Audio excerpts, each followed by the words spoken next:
Nagluto tayo ng sinigang na bangus sa kamyas. Ito po ang ating ulam today, ang sinigang na bangus sa kamyas.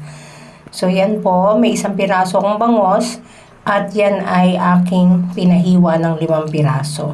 Ang aking pong isinabaw ay sabaw ng hugas bigas na pangalawa. Nilagyan ko ng kamatis, sibuyas at isang nor cubes. Isang cubes po na pampalasa. So ayan natin ang bangus at hinugasan natin ang kamyas at hiniwa-hiwa.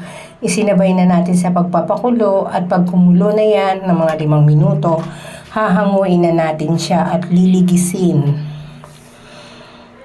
Yan, pagkahango, niligis ko na po yan at sabay hinulog ko, binalik ko ulit po dun sa kumukulo na sabaw. At hinulog na rin natin ang bangus. Inuna natin yung pampaasim kasi ang bangus ay madali lang naman maluto para hindi maduro.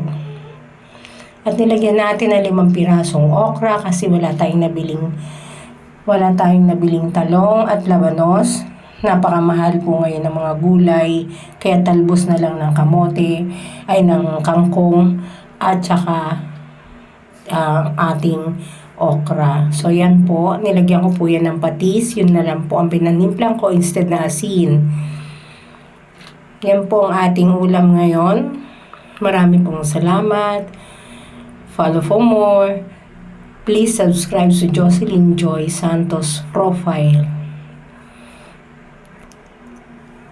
Thank you.